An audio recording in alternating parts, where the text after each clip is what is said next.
শ্রাবণ মাসের দ্বিতীয় সোমবার আর আজকেই গিয়েছিলাম মন্দিরে শিবের মাথায় জল ঢালতে। তো সেই ব্লগই তোমাদের সাথে শেয়ার করব। হ্যাঁ, আমাকে যাতে একটা ভালো বর দিয়ে দেয়। দেখো, সকালবেলা ঘুম থেকে উঠে একদম ফ্রেশ হয়ে স্নান টান করে রেডি হয়ে বেরিয়ে পড়লাম। আর যাওয়ার আগে ভাবলাম যে তোমাদের সাথে একটু শেয়ার করি, আমাদের বাসায় একটা গোলাপ ফুল ফুটেছে, তো সেই গোলাপটাও একটু শেয়ার করলাম। আর এখন বাজে হচ্ছে ওই সকাল 5:51, সেটা তো তোমাদেরকে দেখিয়েই দিলাম। আর দেখো, রাস্তায় কিন্তু একটা মানুষও নেই, আমি আর আমার ভাগ্নি যাচ্ছিলাম। তো আমরা দুজনেই একটু একটু করে ভিডিও করেছি, তো সেই ব্লগে তোমাদের সাথে শেয়ার করেছি। আর ফুলের যে অভাব ছিল কি আর বলবো, তো রাস্তায় দুটো ফুল পেয়েছিলাম, সেই দুটোও কিন্তু নিয়ে নিয়েছি। তো দেখতেই পেলে। তো এখন হচ্ছে সোজা যাবো হচ্ছে মন্দিরে। তো চলো ভিডিওটা দেখতে থাকো, আশা করছি তোমাদের অনেক অনেক ভালো লাগবে। তো প্রথম সোমবারেও কিন্তু জল ঢেলেছিলাম, তো সেই ব্লগও বানানো হয়নি, কোনো কিছুই করা হয়নি। সব কিছুই বলবো কেন করিনি। আর নেক্সট ভিডিও তোমাদেরকে আমি শেয়ার করবো, খুব সুন্দর একটা ভিডিও আসতে চলেছে। তো চলো ভিডিওটি দেখে থাকো। দেখো, কথা বলতে বলতে চলে আসলাম হচ্ছে মন্দিরে। হ্যাঁ, কদিন আগেও কিন্তু এই মন্দিরেই এসেছিলাম যখন শিবরাত্রি হয়েছিল। তো সেই শিবরাত্রিতেও কিন্তু এই মন্দিরেই এসেছিলাম। যে যে আমার এই ভিডিওটা দেখছে তাদের সবার মনোকামনা যেন ভগবান পূরণ করে দেয়, এটাই আমি ভগবানের কাছে চাইবো। এখন হচ্ছে গিয়ে ঝটপট করে হাত পাটা ধুয়ে নেব, ধুয়ে তারপর হচ্ছে জল নিয়ে সোজা যাবো হচ্ছে মন্দিরের ভেতরে। তো চলো ভিডিওটা দেখতে থাকো। কদিন আগেও কিন্তু এই মন্দিরেই এসেছিলাম, তবে কিন্তু তোমাদেরকে সম্পূর্ণ মন্দিরটা ঘুরে ঘুরে দেখানো একদমই হয়নি, কারণ প্রচণ্ড ভিড় ছিল। তবে আজকে তোমাদেরকে সম্পূর্ণ মন্দিরটা ঘুরে ঘুরে দেখাবো। তো দেখো, আজকে কিন্তু একদমই ভিড় নেই, একদমই ভিড় নেই। शिव अमृत की पावन धारा तो देती हर कष्ट हमारा। शिव का काज सदा, शिव के बिना है कौन सहाय। বন্ধুরা, আমি এখন ভয়েস দিচ্ছি, আমি এখন নন্দীকে জল ঢালবো, তোমরা দেখতেই পাবে। আমি আরও পুজো করব, পূজা মাসিও পুজো করবে, দেখতেই পাবে তোমরা। কোকড়াঝাড়ের মন্দির অনেক আছে, কিন্তু আমরা এই মহেশ মন্দিরেই জল ঢালতে আসলাম। তোমরা যদি, এই মন্দিরটা ছোট হলেও অনেক সুন্দর, তোমরা যদি মানে জল ঢালতে চাও তাহলে কোকড়াঝাড়ে কোনো দিন যদি এসে থাকো তাহলে মহেশ মন্দিরে নিশ্চয়ই আসবে, কারণ এই মন্দিরে আসলে মনটা খুব শান্তি লাগে।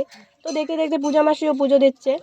এই বাইরের মন্দিরটাও খুব সুন্দর, ঠাকুরকে দেখছো, তোমরা দেখতে থাকো।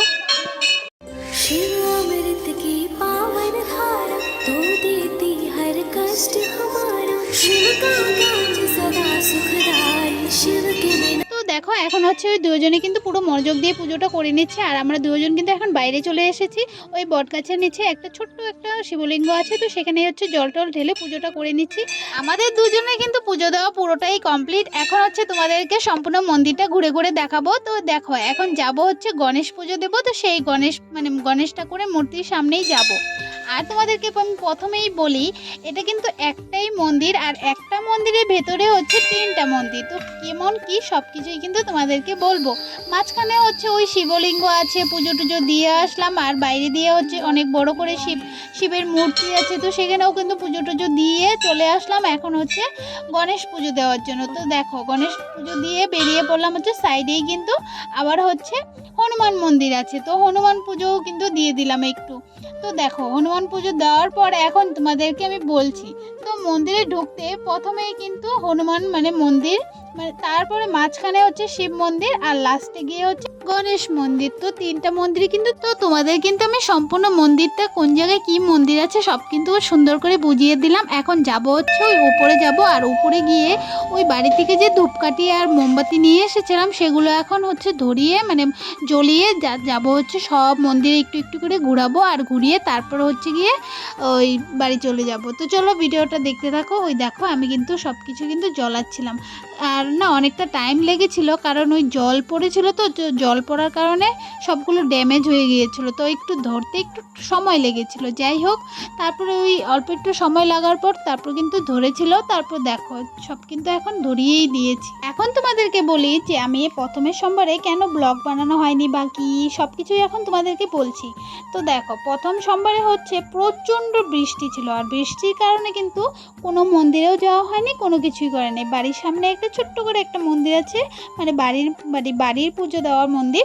তো সেখানেই হচ্ছে মা, আমি, ভাগ্নি গিয়ে জল টল ঢেলে বাড়ি চলে এসেছিলাম। তো সেই কারণে হচ্ছে কোনো ব্লগ বানানো হয়নি, ওই 1 মিনিট 2 মিনিটের ব্লগ হতো, তো সে কারণে আর ব্লগ বানানোই হয়নি। তো দেখো এখন এই সোমবারে, সেকেন্ড সোমবারে কিন্তু চলে আসলাম হচ্ছে মন্দিরে। তো সেই জন্যই তোমাদের সাথে একটু শেয়ার করব ভেবেছিলাম, তো সেই ওই ব্লগ বানিয়েছি। তো আজকে কিন্তু প্রচণ্ড গরম, আর কটা দিন থেকে না প্রচণ্ড মানে প্রচণ্ডই গরম ছিল। কি আর বলবো, ব্লগ অনেক কটা জমে আছে, কিন্তু তোমাদের সাথে কি এডিট করব, কি শেয়ার করব, সেটাই মানে এতই মানে খারাপ লাগছিল, এতটাই গরম, কোনো কিছু করারই মন চায়নি। তারপর দেখো আমাদের কিন্তু কথা বলতে বলতে পুজো টুজো দেওয়া কমপ্লিট, এখন চলে আসলাম হচ্ছে বাইরে, মানে বাড়ি যাব, সে কারণে বেরিয়ে চলে আসলাম। আর দেখো ভাগ্নি আমাকে একটু ভিডিও করে দিচ্ছিল, তো দুজনের কিন্তু পুজো দেওয়া সম্পূর্ণ একদম পুরো কমপ্লিট। আর ভালো মতোই পুজো টুজো দিয়ে আমরা বেরিয়ে পড়লাম। আর একটু তাড়াতাড়ি করেছিলাম, কারণ কেন বলো তো, ভাগ্নির হচ্ছে এখন টিউশন আছে, আর টিউশনে যাবে, তো সে কারণে মাথায় একটা টেনশন আছে যে তাড়াতাড়ি বাড়িতে আসতে হবে। সে কারণে আমরা ঝটপট করে একদম পুজো টুজো দিয়ে বাড়ি চলে আসলাম। আর এখানে ওয়েদারটা আমার খুবই দারুণ লাগছিল, তো ভাগ্নিকে বললাম একটু আমাকে ভিডিও করে দে। এখন বাজে হচ্ছে 7:10, আর ভিডিওটা আমি এখানেই শেষ করছি। সবাই ভালো থেকো, সুস্থ থেকো, আবারও তোমাদের সবার সাথে দেখা হবে নেক্সট ভিডিওতে। ততক্ষণের জন্য টাটা, বাই বাই, সবাই ভালো থেকো।